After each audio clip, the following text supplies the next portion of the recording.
The Bung Karno Stadium, it's Indonesia, and they're hosting Bahrain. They've seen Thailand get a creditable draw, they've seen Vietnam get an incredible win. Now the pressure is on Indonesia to deliver the goods. And there's a good crowd in here. I'm joined by Sassi Kumar. Sassi, I think you've even played at this stadium, haven't you? Well, yeah, I remember back in '97, the SEA Games semi-finals. We had the fortunate to play against Indonesia, and we lost in that match. But I tell you what, the atmosphere here is just electrifying, and it can be very, very intimidating. I think the crowd, you were telling me beforehand, the crowd's very close to the pitch here. I think on that occasion there were 120,000. They've reduced the numbers now. It's a 100,000 capacity stadium. There's the referee, Yuichi Nishimura from Japan, and I have to say Japanese referees are usually excellent. You can see that it isn't a capacity crowd. It's very, very hot still, 33 degrees, but the humidity is quite acceptable, only 33%.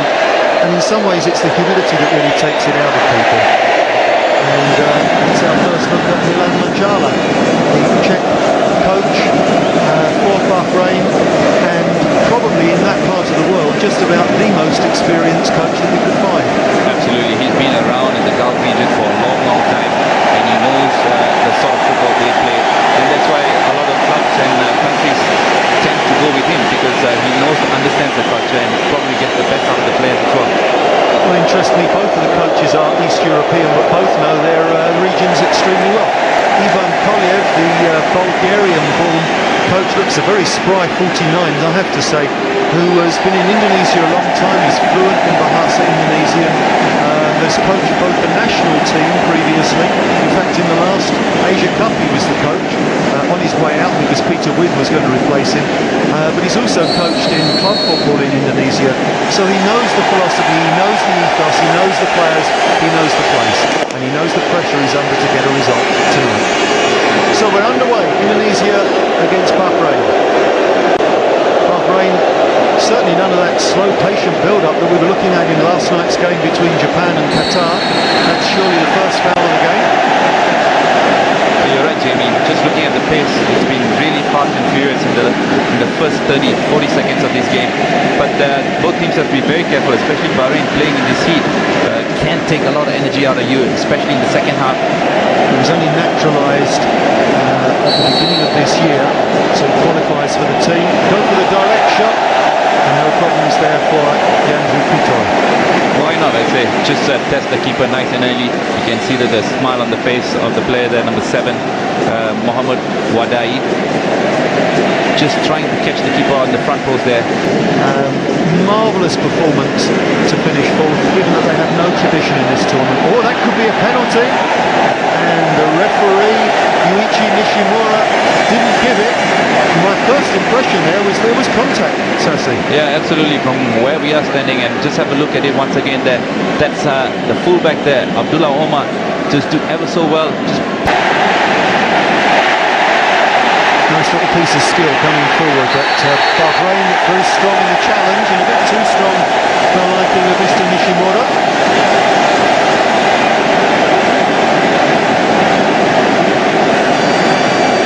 There is Budi Sudarsono just trying to skip past a couple of players. The Bahraini defenders have no choice but to bring him down. That's 3 white shirts.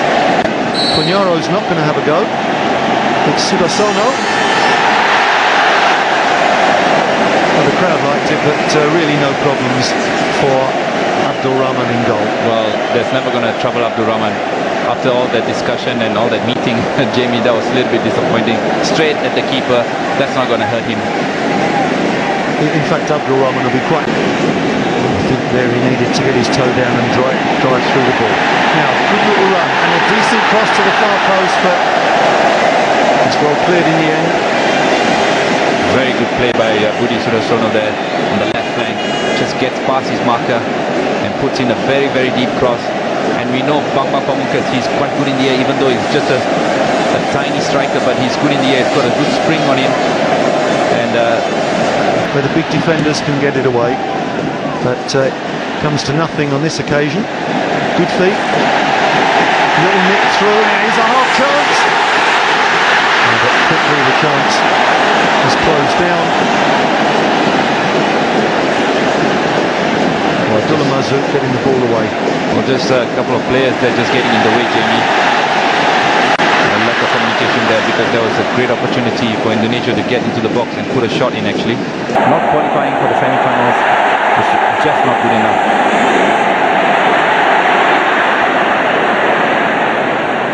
5 Bahraini defenders back there. And we just got our first real look at Eli Aiboy playing wide on the right-hand side. There's the star man, Ala Hubail. Hasn't really been able to get on the ball so far.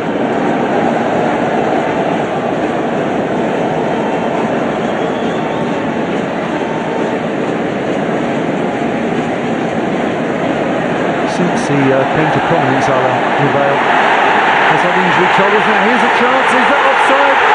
The flag has stayed down. The home crowd are ecstatic.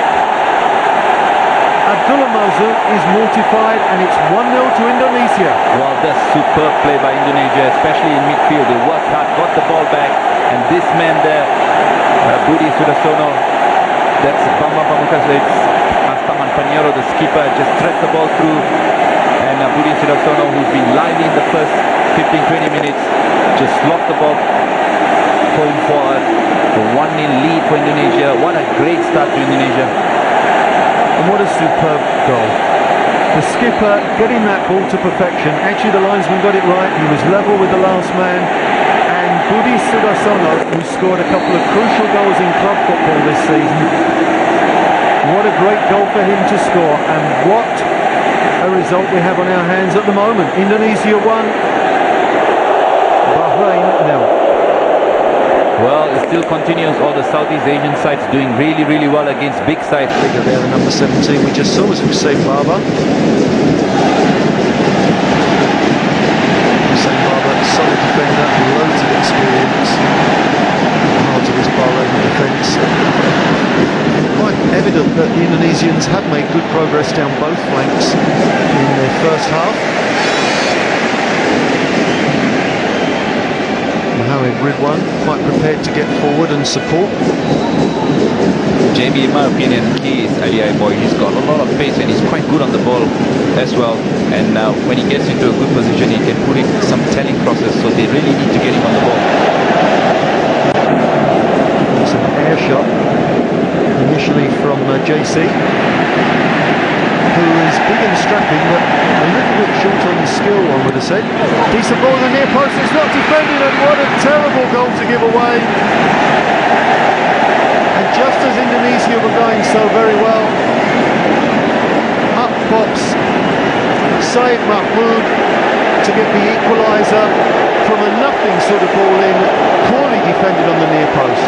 That's poor defending by Indonesia, Jamie. They've been looking at themselves here and very disappointing.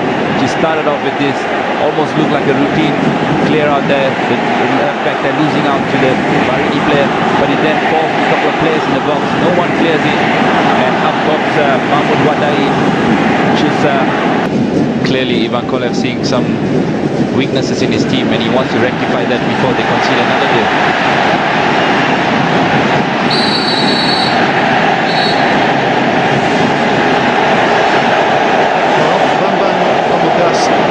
Judged to a foul there. I'm never quite sure when defenders are shipping the ball out like that. As you can see, the mismatch inside there. Abdullah Matsuki is using his big frame to good use. But Bambang Pamungkas, let's not forget, he's had stints in Europe as well. But the rhythm of the game rather disrupted. These supporters not as happy as they were a little while ago when their team was a goal to the good, but now it's 1-1. Oh, there's a terrible mistake. Shooting opportunity there, Aiboy. Oh, good save from the goalkeeper Abdul Rahman. What an opportunity. Oh, that was a huge mistake by the Bahraini defender there, just allowing Eli Aiboy to get behind him.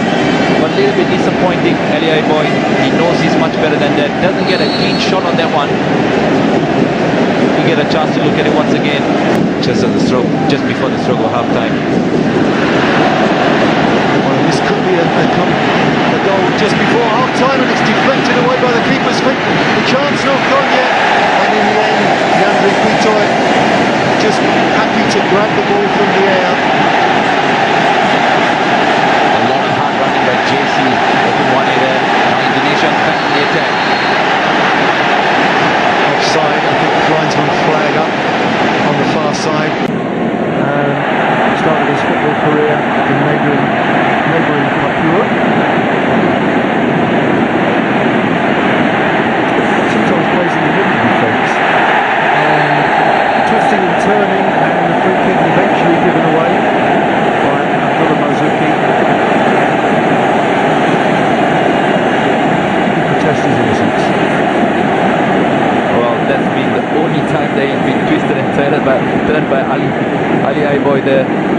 Very, very good work by Ali boy. He knew exactly where he was going. Let's not forget, Abdullah Mazuki is a big boy. Right, yellow card for Abdullah Mazuki, and the yellow card count rises. 3 for Indonesia, 2 for Bahrain. So he'll have to watch his step from now. And really a diminutive player like Ali Boy can often cause problems for a tall defender. Twisting and turning.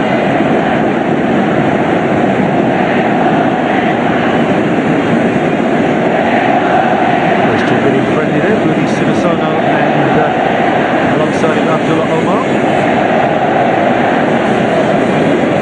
Seem to be getting a bit more boisterous as the game wears on. I think as the light goes, just a bit more atmosphere.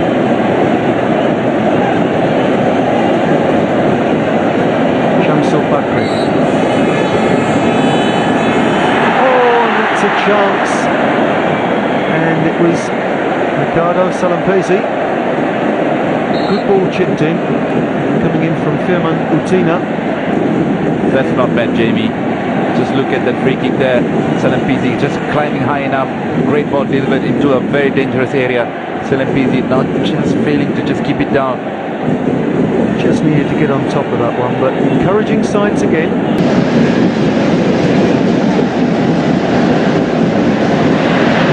Abdullah Omar embarrassing himself there, trying to flip the ball forward. Down the line. The action this half, Ali Boy. Decent range effort, it's hit the post, there's the rebound, and Indonesia 2-1 to the good, and it's the diminutive figure of Firman Utina who sends the home side and their supporters into ecstasy. What a superb shot from distance by Firman Utina. The complete run of play there, hits it very, very sweetly. And then the ball hits the post and falls very kindly for the poster boy of Indonesian football, Bambang Pamungkas.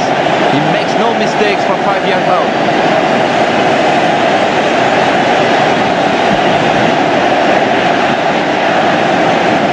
Well, and just when Bahrain seemed to be in the ascendancy, and the keeper got a hand on that, there's a save in fact pushing it onto the post. That's a great shot, Jamie. Completely catching the keeper out. No choice, but he gets a hand to it. But it falls to this man, Bambang Pamungkas, who reacts the quickest amongst the sea of white shirt there. Bambang Pamungkas, Ivan Kolak will be very, very pleased now. Bambang Pamungkas doing exactly what the forwards should do, always following everything in, reacting quicker than the defenders, and keeping his composure and tucking it. Keep their shape, keep their composure, and keep their nerve, and they could well win this. Indonesia, the first Asian team ever to play in a World Cup finals. It's back in 1938, they went to France, got beaten 6-0 in the only game that they played, but they've done rather better tonight. And Ivan Koliev, what a great job he's done with this Indonesian side. Well, if I'm not wrong, I think they were not called Indonesia back then. Dutch East Indies, I think they were in those days. Not that I actually remember, Sassi, before you say anything. But I think Ivan Koliev, a splendid job. Always a talented side, Indonesia, not always the best disciplined, but they've been excellent in their work this evening. Can't agree with you more, Jamie, because a couple of players there who have really, really worked their socks off, and they thoroughly deserve this victory. If it is a victory. There are 2.5 minutes to go now. Shamsul Bakri, the substitute, just racing to get back. And Bahrain, well, they're out of ideas, they're just going long. Some confusion there. And the referee's got to penalise that little shove. In this part of the world, especially in Indonesia, Thailand and Vietnam, people are really passionate about their football. Well, they certainly are. Well, that's the 4 minutes played. It's just a matter of when Yuichi Nishimura blows his whistle, and that's it. That's the final whistle. No, it's not. I'm sorry. The crowd got excited, and even I got excited with them there. Very much on edge, this crowd. It's not a capacity crowd. Ivan Koliev saying, look, we've had the 4 minutes, why are we carrying on playing? Referee is the only the ultimate arbiter of time. The ball knocked in, it's a looping header, but easy take for Yandri Pitoy. Arms are raised again. If this was American sport like basketball, they'd run down the clock, and there's no need to. That's it. Yuichi Nishimura blows the final whistle, and what a victory! Celebrations for Ivan Koliev, the Bulgarian coach.